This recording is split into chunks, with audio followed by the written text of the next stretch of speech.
ആദ്യമായി തന്നെ ഈശോയ്ക്കും മാതാവിനും ഒരു കോടാനുകൂടി നന്ദി പറയുന്നു. ഈ സന്നിധിയിൽ വന്ന് ഇവിടെ നിന്ന് ഈ സാക്ഷ്യം പറയാനുള്ള അനുഗ്രഹം തന്നതിന് കൃപാസന മാതാവിന് ഒത്തിരി നന്ദി പറയുകയാണ്. ഇത് എൻ്റെ പേര് സ്റ്റെല്ല, എൻ്റെ ഭർത്താവ് ഷിജു, എൻ്റെ മൂത്ത മോൻ ഏബൽ, അബിഗേൽ, അഡ്രിയേൽ, ആഞ്ചലോ. മെയിനായിട്ട് ഞങ്ങളുടെ ഏറ്റവും ഇളയ മോൻ്റെ സാക്ഷ്യം പറയാൻ വേണ്ടിയിട്ടാണ് ഇന്ന് ഞങ്ങൾ വന്നിരിക്കുന്നത്. ഞങ്ങൾ ഇന്ന് ഇറ്റലിയിൽ നിന്നാണ് വരുന്നത്. രാവിലെ 9:30 ആയപ്പോഴാണ് ഫ്ലൈറ്റിൽ വന്നത്. ഇന്നിവിടെ സാക്ഷ്യം പറഞ്ഞിട്ട് തിരിച്ചു പോവുകയുള്ളൂ എന്ന് പറഞ്ഞതുകൊണ്ടാണ് ഇന്ന് ഇത്രയും റിസ്ക് എടുത്ത് ഞങ്ങളിവിടെ വന്ന് ഈ സാക്ഷ്യം പറയാൻ വേണ്ടി ഇവിടെ വന്നത്. ഞങ്ങളുടെ ഇളയ മോൻ്റെ ഈ സാക്ഷി എന്ന് പറയുന്നത് 2023 എന്ന് പറയുന്നത് ഞങ്ങളെ സംബന്ധിച്ചിടത്തോളം വളരെയേറെ ഒരു വിഷമങ്ങളും ക്ലേശങ്ങളും നിറഞ്ഞൊരു വർഷമായിരുന്നു. പക്ഷേ അതിലേറെ ഈശോയെയും മാതാവിനെയും കുറിച്ച് അറിയാനും ഈശോയിലേക്കും മാതാവിലേക്കും അടുക്കാനും ഉള്ളൊരു വർഷം കൂടിയായിരുന്നു അത്. ഈ മോൻ എന്ന് പറയുന്നത് ഞങ്ങൾ 2023 ഫെബ്രുവരിയിലാണ് ഇവനെ ഞാൻ പ്രഗ്നൻ്റ് ആയത്. അന്നേരം ഹോസ്പിറ്റലുകളിലൊക്കെ പോയി 3-ാം മാസത്തെ സ്കാനിങ്ങിൽ ചെന്നപ്പോൾ ഡോക്ടർ പറഞ്ഞു ഇവൻ്റെ സ്കാനിങ്ങിലൊന്നും ക്ലിയറായിട്ട് കിട്ടുന്നില്ല, നിങ്ങൾ എന്തായാലും ഒരു എക്കോഗ്രാഫിക് സ്കാൻ ചെയ്തിട്ട് വരാൻ പറഞ്ഞു. അങ്ങനെ ഞങ്ങൾ 21 വീക്സിലെ സ്കാനിങ്ങിന് വേണ്ടി ചെന്നപ്പം ഞങ്ങൾക്കവിടെ അപ്പോയിൻമെൻറ്റ് കിട്ടിയില്ല. ഞങ്ങളങ്ങനെ 22 വീക്സിലേക്കായി അപ്പോയിൻമെൻറ്റ്. അങ്ങനെ 22 വീക്സിലെ അപ്പോയിൻമെൻറ്റ് കഴിഞ്ഞ് ഞങ്ങൾ ഡോക്ടറോട് സംസാരിച്ചപ്പോൾ ഡോക്ടർ പറഞ്ഞു നിങ്ങൾ എത്രയും പെട്ടെന്ന് അടുത്തൊരു സ്കാൻ ചെയ്യണം, എന്തെന്ന് വെച്ചാൽ കുട്ടിക്ക് കുറേ പ്രശ്നങ്ങളുണ്ട് എന്ന് പറഞ്ഞു. അങ്ങനെ ഞങ്ങൾക്ക് ആ ഡോക്ടർ തന്നെ അടുത്ത ഒരു സ്കാനിങ്ങിലേക്ക് വേണ്ടിയുള്ള ഡേറ്റ് എടുത്തു തന്നു. പിന്നെ അത് 23 വീക്സിലായിരുന്നു ഞങ്ങൾക്ക് കിട്ടിയത്. അങ്ങനെ ഞങ്ങൾ 23 വീക്സിൽ പോയി അവിടുത്തെ ഏറ്റവും വലിയ ഗൈനക്കോളജി പ്രൊഫസേഴ്സിൻ്റെ അടുത്താണ് പോയത്. അങ്ങനെ ഞങ്ങൾ അവിടെ പോയി സ്കാൻ ചെയ്തു. അവർ ഞങ്ങളോട് പറഞ്ഞത് ഒരു കാരണവശാലും പ്രഗ്നൻസി കണ്ടിന്യൂ ചെയ്യരുത്, കൊച്ചിന് spina ബൈഫിഡ, Arnold carry, club foot എന്ന് വെച്ചാൽ സ്പൈന ബൈഫിഡ എന്ന് പറഞ്ഞാൽ ഈ മോന് നട്ടലിൽ 3 കശേരുക്കളില്ല, അത് ഓപ്പണായിട്ടാണ് ഇരിക്കുന്നത്. പിന്നെ കാലുകൾ രണ്ടും പൂർണ്ണമായും വളഞ്ഞതാണ്. പിന്നെ തലച്ചോറ് താഴേക്ക് താഴ്ന്നിരിക്കുന്ന ഒരവസ്ഥ. അതുകൊണ്ട് ഉണ്ടായാൽ കുട്ടി അന്നേരം തന്നെ 2 തരത്തിലുള്ള വലിയ ഓപ്പറേഷനുകൾ ചെയ്യണം. പിന്നെ ഉണ്ടായാൽ തന്നെ അവൻ ജീവിതകാലം മുഴുവനും ട്യൂബ് ഇടണം മൂത്രത്തിൽ. പിന്നെ അവൻ ഓക്സിജൻ കണ്ടിന്യൂ കൊടുത്തുകൊണ്ടേ ഇരിക്കണം. ഇങ്ങനെയൊക്കെയാണ് ഡോക്ടേഴ്സ് പറഞ്ഞത്. അവർ ഞങ്ങളോട് പറഞ്ഞു നിങ്ങൾ എത്രയും പെട്ടെന്ന് ഈ ആഴ്ച തന്നെ ഇത് അബോർഷൻ ചെയ്ത് കളയാൻ പറഞ്ഞു. ഞങ്ങൾക്ക് അവിടെ നിന്ന് വളരെ വിഷമത്തോടുകൂടി ഞങ്ങൾ പുറത്തിറങ്ങി. പക്ഷേ ഡോക്ടേഴ്സ് പറഞ്ഞത് 2 രാജ്യങ്ങൾ മാത്രമേ ഉള്ളൂ ഇനി അബോർഷൻ ചെയ്ത് കളയാൻ വേണ്ടി അവർ സമ്മതിക്കുള്ളൂ. ഇറ്റലിയിൽ 21 വീക്സ് വരെ അവർ അബോർഷൻ ചെയ്യുകയുള്ളൂ, അതിനുശേഷം അവർ ചെയ്യത്തില്ല. അങ്ങനെ ഞങ്ങളോട് പറഞ്ഞു നിങ്ങൾ ബെൽജിയം, ഫ്രാൻസ് എന്നീ 2 രാജ്യങ്ങളിലേക്ക് പോകണം, അങ്ങനെ അവിടെ 2 മാത്രമേ ഇത് ചെയ്ത് കളയുകയുള്ളൂ എന്ന് പറഞ്ഞു. അങ്ങനെ ഞങ്ങൾക്ക് അവിടെ പോകാതെ ഞങ്ങൾ ഇന്ത്യയിലുണ്ടോയെന്ന് ഡോക്ടേഴ്സ് ചോദിച്ചു. ഞങ്ങളങ്ങനെ ലാസ്റ്റ് ഇന്ത്യയിലേക്ക് പോകാൻ വേണ്ടിയിട്ട് ഞാൻ ടിക്കറ്റ് എടുത്തു. അങ്ങനെ എനിക്ക് 23 വീക്സിൽ പോരാൻ പറ്റിയില്ല. 24 വീക്സും കഴിഞ്ഞ് 25 വീക്സിലാണ് ഞാൻ അവിടെ നിന്ന് ഇറ്റലിയിൽ നിന്ന് ഇന്ത്യയിലോട്ട് പോന്നു. ഇവിടെ വന്ന വഴി തന്നെ കോഴിക്കോടാണ് ഞങ്ങളുടെ വീട്. ഹോസ്പിറ്റലിൻ്റെ അടുത്ത് തന്നെ ഉള്ള റൂം എടുത്ത് ഞങ്ങൾ അവിടെ കൂടി 5 ഹോസ്പിറ്റലുകളിലൂടെ കയറി ഇറങ്ങി ഈ കുഞ്ഞിനെ കളയാൻ വേണ്ടിയിട്ട് വളരെ വിഷമത്തോടു കൂടിയായിരുന്നു ഞാനും എൻ്റെ മമ്മിയുടെ അനിയത്തിയും എൻ്റെ അനിയത്തിയൊക്കെ ഉണ്ടായിരുന്നു എൻ്റെ കൂടെ. അങ്ങനെ ഞങ്ങൾ ഹോസ്പിറ്റലുകളിൽ കൂടെ കയറി ഇറങ്ങി. ആരും എവിടെയും കുഞ്ഞിനെ അബോർഷൻ ചെയ്യാൻ സമ്മതിക്കില്ല. അവർ പറയുന്നത് 24 വീക്സ് കഴിഞ്ഞാൽ പിന്നെ ലീഗലി നമ്മുടെ ഇന്ത്യയിൽ ചെയ്യാൻ പാടില്ല ഇത്. അതുകൊണ്ട് നിങ്ങൾ മെഡിക്കൽ കോളേജിൽ പോകാൻ പറഞ്ഞു. അങ്ങനെ ഞങ്ങൾ മെഡിക്കൽ കോളേജിൽ പോയി. മെഡിക്കൽ കോളേജിൽ ചെന്നപ്പോൾ അവർ പറയുന്നത് അവിടെയും അവർക്ക് ചെയ്യാൻ പറ്റില്ല, ഞങ്ങൾക്ക് വേണ്ടിയിട്ട് ഒരു മെഡിക്കൽ ബോർഡ് തീരുമാനിക്കണം, എന്നിട്ട് അതിനുശേഷം അവർ പറയാമെന്ന് പറഞ്ഞു. അങ്ങനെ ഒരാഴ്ചത്തോളം അങ്ങനെ പോയി. അങ്ങനെ ഇരിക്കെ ഞാൻ എൻ്റെ അങ്കിളും ആൻറ്റിയും വന്നപ്പം അവരെനിക്ക് മക്കിയാടുള്ള ഒരു അച്ഛൻ്റെ നമ്പർ തന്നു, ജോയി അച്ഛൻ്റെ. അച്ഛനെ വിളിച്ച് ഞാൻ ചോദിച്ചു ഒരു അഭിപ്രായം, എന്താ എനിക്കിത് തീരുമാനം എടുക്കാൻ പറ്റുന്നില്ലാത്തൊരവസ്ഥ. അങ്ങനെ ഞാൻ ചോദിച്ചപ്പോൾ അച്ഛൻ പറഞ്ഞു ഒരു കാരണവശാൽ നീ കുഞ്ഞിനെ കളയണ്ട, നീ പോയി പിറ്റേ ദിവസം മാതാവിൻ്റെ സ്വർഗാരോഹണ തിരുനാളാണ്, അന്നേരം നീ പോയി മാതാവിനോട് പ്രാർത്ഥിക്കാൻ നിനക്കൊരു ഉത്തരം ലഭിക്കുമെന്ന് പറഞ്ഞു. അങ്ങനെ ഞാൻ പിറ്റേ ദിവസം എൻ്റെ മമ്മിയും കൂട്ടി പോയി. അന്നേരം കുർബാനയിൽ പ്രാർത്ഥിച്ചു, കുമ്പസാരിച്ചു. അന്ന് ഞാൻ തീരുമാനിച്ചു ഇനി ഒരിക്കലും എവിടെയും പോയി കുഞ്ഞിനെ കളയാൻ വേണ്ടി എന്ത് ബുദ്ധിമുട്ട് വന്നാലും ഈശോയ്ക്ക് വേണ്ടി ഈ കുഞ്ഞിനെ ഞാൻ കളയില്ല എന്ന് ഞാൻ തീരുമാനിച്ചു. അങ്ങനെ ഞാൻ ആ തീരുമാനത്തിൽ നിന്ന് മാറിയിട്ട് ഞാൻ വീട്ടിലേക്ക് പോന്നു. അങ്ങനെ ഞാൻ വീട്ടിലെത്തി. പിറ്റേ ആഴ്ചത്തെ തന്നെ ഞങ്ങൾ ഓഗസ്റ്റ് 27 2023 ഞാനിവിടെ വന്ന് തീർത്ഥാടന ഉടമ്പടി എടുക്കുന്നത്. ഇവിടെ വളരെ ബുദ്ധിമുട്ടിയാണ് വന്നത്.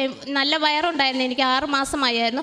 അങ്ങനെ കുഞ്ഞിനെയും കൊണ്ട് വളരെ ബുദ്ധിമുട്ടി ഇവിടെ വന്ന് ഞാൻ വന്ന വഴിക്ക് തന്നെ ബസ് പല സ്ഥലത്തും സ്റ്റോപ്പായി പോയി, വളരെ ബുദ്ധിമുട്ടുകളൊക്കെ വന്നു. അങ്ങനെ ഞാൻ വിചാരിച്ചു ബസ്സിൽ തന്നെ അബോഷനായി പോകുന്നു. പക്ഷേ മാതാവ് ഒരു കുഴപ്പം കൂടാതെ എന്നെ ഇവിടെ എത്തിച്ചു. തീർത്ഥാടന ഉടമ്പടി എടുത്തു. അച്ഛൻ്റെ കൈവയ്പ്പ് ശുശ്രൂഷ എനിക്ക് കിട്ടി. അച്ഛൻ സൈത്തിൻ്റെ കയ്യിൽ പൂശിയിട്ട് വയറിൻ്റെ അടിഭാഗത്ത് പുരട്ടാൻ പറഞ്ഞു. ഒരു കുഴപ്പവും വരില്ല, വിശ്വാസപ്രമാണം ചൊല്ലി നീ പ്രാർത്ഥിച്ചാൽ മതി എന്ന് പറഞ്ഞു. അങ്ങനെ ഞാൻ അതെല്ലാം കഴിഞ്ഞ് വീട്ടിലേക്ക് പോയി.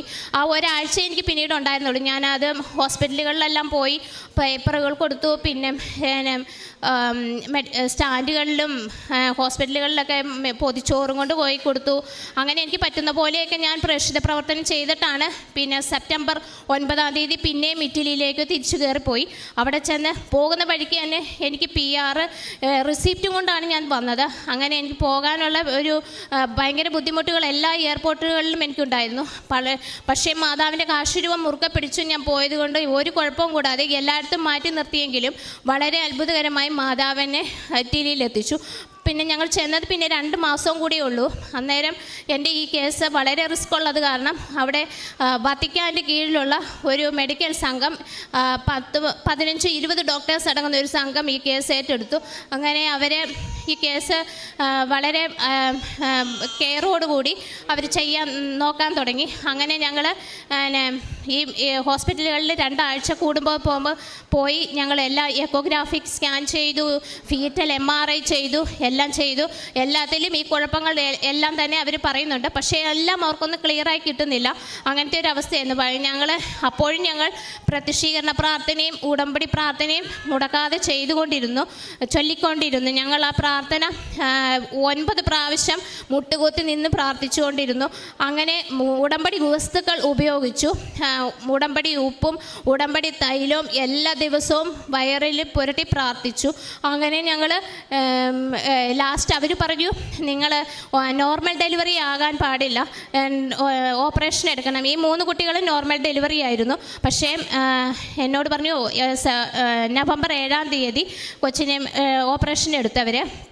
അങ്ങനെ ഓപ്പറേഷൻ കഴിഞ്ഞ് അവർ എന്നോട് പറഞ്ഞു ഈ കുട്ടി ഒരു കാരണവശാലും കരയില്ല, അവന് ട്യൂബ് ഇടണം എന്നൊക്കെയാണ് പറഞ്ഞത്. പക്ഷേ കുട്ടി ഉണ്ടായപ്പോൾ വളരെ അത്ഭുതകരമായി അവന് ഒരു കുഴപ്പവും ഉണ്ടായില്ല. ഈ 3 കുട്ടികൾ കരഞ്ഞതിനേക്കാൾ ഉറക്കെ അവൻ കരയുകയും അവന് ഒരു ട്യൂബ് ഇടേണ്ട ആവശ്യം വന്നില്ല, അവന് ഓക്സിജനും കൊടുക്കേണ്ട ആവശ്യം വന്നില്ല. അങ്ങനെ എല്ലാ കുഴപ്പങ്ങൾ ഉണ്ടോ എന്ന് ചോദിച്ചാൽ സ്പൈന ബൈഫിഡ എന്ന് പറഞ്ഞത് ഓപ്പൺ സ്പൈന ബൈഫിഡ 3 കശേരുക്കൾ ഇല്ല എന്നൊക്കെയാണ് ഡോക്ടേഴ്സ് പറഞ്ഞത്. പക്ഷേ അത് ക്ലോസ് ആയിട്ടുള്ള ഓപ്പൺ ബൈഫിഡ ചെറിയൊരു കുരു പോലെ മാത്രമായി മാതാവ് അതിനെ ചുരുക്കി തന്നു. പിന്നെ തലയുടെ ഓപ്പറേഷൻ വലിയൊരു ഓപ്പറേഷൻ വേണമെന്ന് പറഞ്ഞത് അത് ചെറിയൊരു സർജറി പോലെ ആക്കി തന്നു. പിന്നെ കാലിൻ്റേതും അതുപോലെ തന്നെ. പക്ഷേ മാതാവിനെ കൂടുതലായി അറിയാനും ഞങ്ങളുടെ ജീവിതകാലം മുഴുവനും മാതാവിനെ ഓർത്ത് പ്രാർത്ഥിക്കാനും ഉള്ള ഒരു വലിയൊരു സാക്ഷ്യമാണ് ഞങ്ങളുടെ ഈ മോന്. അതുപോലെ ഇതെല്ലാം പിറ്റേ ദിവസം തന്നെ അവർ ചെയ്യാനുള്ളതെല്ലാം ചെയ്തു. 6 മാസത്തോളം ICU കിടക്കണമെന്ന് പറഞ്ഞ കുഞ്ഞിനെ 1.5 മാസം കൊണ്ട് തന്നെ ഞങ്ങളുടെ കയ്യിൽ തന്ന മാതാവ് ഡിസംബർ 23 ക്രിസ്മസ് സമ്മാനം പോലെ 23 തന്നെ ഞങ്ങൾക്ക് ഇവനെ ഞങ്ങളുടെ കയ്യിൽ കിട്ടി. അങ്ങനെ 23 തന്നെ ഞങ്ങളുടെ കയ്യിൽ കിട്ടി. മാതാവ് ഞങ്ങളെ അനുഗ്രഹിച്ചു. പിന്നെ ഞങ്ങൾക്ക് അതിൻ്റെ ഇടയിലൊക്കെ ഇങ്ങനെ ടെസ്റ്റിനും കാര്യങ്ങൾക്കൊക്കെ പോകേണ്ടി വന്നതേ ഉള്ളൂ. അതിന് തന്നെ മാതാവ് ഞങ്ങളെ ഈ കുഞ്ഞിനെ അത്രയേറെ വലിയൊരു സാക്ഷ്യമാണ് ഞങ്ങൾക്ക് ഈ കുഞ്ഞിൻ്റെ കാര്യത്തിലുള്ളത്. അതുപോലെ അതിനുശേഷം ഞങ്ങൾ ഈ കുഞ്ഞ് ആശുപത്രിയിൽ കിടന്നപ്പോഴും ഞങ്ങൾ ഉടമ്പടി വസ്തുക്കൾ കൊണ്ടുപോയി അവൻ്റെ തലയിലും കാലിലും നടുവിലും പുരട്ടി പ്രാർത്ഥിച്ചിരുന്നു. പിന്നെ മാതാവിൻ്റെ രൂപം അവിടെ വെച്ച് പ്രാർത്ഥിച്ചു. അങ്ങനെ അവൻ പെട്ടെന്ന് പിക്കപ്പ് ആകാൻ തുടങ്ങി. ഡോക്ടേഴ്സിന് പോലും ഭയങ്കര അത്ഭുതമായിരുന്നു. വത്തിക്കാൻ്റെ കീഴിലുള്ള ആ ഡോക്ടേഴ്സ് അവർ വളരെ ഈശോയും മാതാവ് ആ ഡോക്ടേഴ്സിലൂടെ പ്രവർത്തിക്കുന്നതായി ഞങ്ങൾക്ക് തോന്നി. വളരെയധികം കെയറോടുകൂടി അവർ കുട്ടികളെ നോക്കി, മോനെ നോക്കി. അങ്ങനെ ഞങ്ങൾക്ക് ഈ മോനെ ഞങ്ങൾക്ക് കിട്ടി. അത് പിന്നെ രണ്ടാമത്തെ സാക്ഷ്യം എന്ന് പറയുന്നത് ഞങ്ങളുടെ ഹസ്ബൻഡിൻ്റെ PR ഈ തീർത്ഥാടന ഉടമ്പടി എടുക്കുന്നതിന് മുന്നേ തന്നെ ഞങ്ങൾ ഓൺലൈൻ ഉടമ്പടി എടുത്തിട്ടുണ്ടായിരുന്നു. അപ്പോൾ ഓൺലൈൻ ഉടമ്പടി എടുത്ത് ഞങ്ങൾക്ക് അവിടെയുള്ളൊരു അടുത്തുള്ളൊരു ചേച്ചി ഞങ്ങൾക്ക് കുറച്ച് ഉടമ്പടി ഉപ്പ് തന്നിരുന്നു. ആ ഉപ്പ് ഞങ്ങൾ എന്നാണോ വീട്ടിൽ കൊണ്ടുവന്നത് അന്ന് അത് ഉപയോഗിച്ച് പ്രാർത്ഥിക്കാൻ തുടങ്ങിയതിന് മൂലം വളരെയധികം മാറ്റങ്ങൾ ഞങ്ങൾക്ക് വരാൻ തുടങ്ങി. വളരെ ഒരു പോസിറ്റീവ് എനർജി ഞങ്ങളുടെ വീട്ടിലേക്ക് വരാൻ തുടങ്ങിയതുപോലെ ഞങ്ങൾക്ക് മനസ്സിലായി. അങ്ങനെ ഞങ്ങൾ എവിടെ പോയാലും ഈ PR-ൻ്റെ ബുദ്ധിമുട്ടുകൾ ഉണ്ടായിരുന്നത് 7 വർഷമായിട്ട് വളരെയധികം PR കിട്ടാതെ ഇത് ഭയങ്കര ബുദ്ധിമുട്ടുകളായിരുന്നു. അത് ഞങ്ങൾക്ക് ഈ ഉപ്പിട്ട് പ്രാർത്ഥിച്ചതിൻ്റെ ഫലമായി 6 മാസം കഴിഞ്ഞിട്ടാണ് ശരിക്കും പറഞ്ഞാൽ അപ്പോയിൻമെൻറ്റ് കിട്ടുക. പക്ഷേ 12 ദിവസം കൊണ്ട് മാതാവ് അപ്പോയിൻമെൻറ്റ് തന്ന് ഞങ്ങൾക്ക് അനുഗ്രഹിച്ചു, ഫിംഗറിൻ്റെ അപ്പോയിൻമെൻറ്റ്. അങ്ങനെ അത് ഞങ്ങൾക്ക് പെട്ടെന്ന് നടന്ന് കിട്ടി. പിന്നെ ഈ പ്രഗ്നൻസി ഞാൻ ആയപ്പോൾ എനിക്കൊരു ഷോക്ക് വന്നു ശരീരത്തിൽ. എന്ത് ഇലക്ട്രിക് സാധനം ഞാൻ തൊട്ടാലും എനിക്ക് എൻ്റെ ശരീരത്തിൽ ഷോക്ക് അടിക്കും. എൻ്റെ ഫോൺ പോലും എനിക്ക് എടുക്കാൻ പറ്റില്ല, പിന്നെ സ്വിച്ചിലൊന്നും എനിക്ക് തൊടാൻ പറ്റില്ല. അങ്ങനെ എൻ്റെ മോളെ കൊണ്ടാണ് ഞാൻ സ്വിച്ച് ഇടുകയും എല്ലാം ചെയ്യുന്നത്. അങ്ങനെ പെട്ടെന്ന് തന്നെ അത് മാതാവിൻ്റെ ഉപ്പ് ഉപയോഗിച്ചതിൻ്റെ ഫലമായി ഒരു രാത്രിയിൽ എനിക്ക് എൻ്റെ ശരീരത്തിൽ നിന്ന് എന്തോ ഇങ്ങനെ ഇറങ്ങിപ്പോകുന്നത് പോലെ തോന്നി. പെട്ടെന്ന് തന്നെ അത് പിറ്റേ ദിവസം തൊട്ടത് കുറയാൻ തുടങ്ങി. അങ്ങനെ ഒരാഴ്ച കൊണ്ട് അത് പൂർണ്ണമായി മാറിക്കിട്ടി. പിന്നെ ഉടമ്പടിയിൽ വെച്ച് എൻ്റെ പപ്പായുടെ ചേട്ടൻ്റെ മകന് 8 വർഷമായിട്ട് കുഞ്ഞുങ്ങളില്ലാതിരുന്നായിരുന്നു. അവർക്ക് ഞാൻ ഉടമ്പടി എടുത്തതിന് ശേഷം ഇപ്പോൾ അവൾ 5 മാസം ഗർഭിണിയാണ്. അതുപോലെ തന്നെ മമ്മിയുടെ അനിയത്തിയുടെ മോൻ്റെ വിസയുടെ കാര്യവും അതും ഞങ്ങൾക്ക് റെഡിയായി കിട്ടി. ഇതൊക്കെയാണ് എൻ്റെ ഉടമ്പടി സാക്ഷ്യങ്ങൾ. ഞങ്ങൾ ഉടമ്പടി വസ്തുക്കൾ, ഉടമ്പടി പേപ്പറുകൾ, ഉടമ്പടി ഞങ്ങൾ ഇറ്റലിയിൽ കുറേ പേർക്ക് ഞങ്ങൾ പറഞ്ഞു കൊടുത്തു. പിന്നെ ഞങ്ങൾ അവിടെയുള്ള ആളുകൾക്കൊക്കെ ഇത് മാതാവിനെക്കുറിച്ച് പറയുകയും അവർക്ക് ഭക്ഷണ സാധനങ്ങൾ വാങ്ങിക്കൊടുക്കുകയും ഒക്കെ ചെയ്തിട്ടുണ്ട്. പിന്നെ ഞങ്ങൾ ഇങ്ങോട്ടേക്ക് കാരുണ്യ പ്രവർത്തികൾക്കായി പൈസ അയച്ചു കൊടുത്തിട്ടുണ്ട്. അങ്ങനെ ഇനിയും മാതാവിൻ്റെ ഈ ഉടമ്പടിയിൽ തന്നെ തുടർന്ന് ജീവിക്കാനാണ് ഞങ്ങൾക്ക് ആഗ്രഹം. ഉടമ്പടി പുതുക്കിക്കൊണ്ട് എന്നും മാതാവിനോട് ഈശോയോടൊപ്പം തുടർന്ന് ഉടമ്പടിയിലൂടെ ജീവിക്കാനാണ് ഞങ്ങളുടെ ആഗ്രഹം. ഇതൊക്കെയാണ് എൻ്റെ സാക്ഷ്യത്തിൽ പറഞ്ഞത്. പരിശുദ്ധ മാതാവ് ഒരു സമ്മാനമായിട്ട് ഡിസംബർ 23-ാം തീയതി കുഞ്ഞിനെ നൽകി എന്നുള്ളതാണ്. സങ്കീർത്തനം 127:3 കർത്താവിൻ്റെ ദാനമാണ് മക്കൾ, ഉദരഫലം ഒരു സമ്മാനവും. ഒത്തിരിയേറെ കോംപ്ലിക്കേഷൻസിലൂടെ കടന്നുപോയി. അബോർഷൻ ചെയ്യണമെന്ന് ഡോക്ടേഴ്സ് പറഞ്ഞു, എന്നാൽ ചെയ്യാനുള്ള സാധ്യതയുമില്ല. ഇങ്ങനെയുള്ള സമയത്താണ് ഉടമ്പടിയിൽ വരുന്നത്. ഉടമ്പടിയിൽ വന്നപ്പോൾ ഉണ്ടായ മാറ്റമെന്ന് പറയുന്നത് ആദ്യമേ തന്നെ ധൈര്യം ലഭിച്ചു. ഇനി അബോർഷൻ ചെയ്യുന്നില്ല തീരുമാനിച്ചു. കർത്താവിൽ പൂർണ്ണമായും ആശ്രയിച്ച് പിന്നെ ചെയ്യുന്നത് ഉടമ്പടി പ്രവർത്തനങ്ങളാണ്. ഈ നിറവേറുള്ള സമയത്തും ബസ് സ്റ്റാൻഡിലേക്ക് പോയി കൃപാസന പത്രം പ്രേക്ഷിത വേലയായി കൊടുക്കുകയും അതേപോലെ തന്നെ കാരുണ്യ പ്രവൃത്തികളൊക്കെ ചെയ്യുകയൊക്കെ ചെയ്തു കഴിഞ്ഞപ്പോൾ ദൈവം ഈ കുടുംബത്തിൻ്റെ അവസ്ഥയിൽ ഇടപെട്ട് ഇവരെ സഹായിക്കുകയാണ്. ആരോഗ്യമുള്ള ഒരു കുഞ്ഞുമായിട്ടാണ് ഈ സഹോദരിയും ഹസ്ബൻഡും മറ്റു 3 കുഞ്ഞുങ്ങളുമായിട്ട് ഇന്ന് സാക്ഷ്യത്തിനായിട്ട് ഇവിടെ എത്തിയത്. ദൈവത്തിന് എല്ലാം സാധ്യമാണ്. നമ്മൾ ജീവിതത്തിൽ സങ്കടങ്ങളിൽ താഴ്ന്നു പോകുമ്പോഴും ദൈവത്തിലേക്ക് നമ്മൾ എത്തുമ്പോൾ ദൈവം നമ്മളെ പിടിച്ച് ഉയർത്തുകയാണ്. പരിശുദ്ധ അമ്മ നമ്മുടെ ഈ അവസ്ഥകളിൽ നമുക്ക് വേണ്ടി മാധ്യസ്ഥ അപേക്ഷിക്കുകയും നമ്മൾ ഈ സങ്കടകയത്തിൽ നിന്ന് രക്ഷിക്കുകയാണ് ചെയ്യുന്നത്. പരിശുദ്ധ അമ്മയിലൂടെ ദൈവം നൽകിയ അനുഗ്രഹങ്ങൾക്ക് കൈയടിച്ച ദൈവത്തെ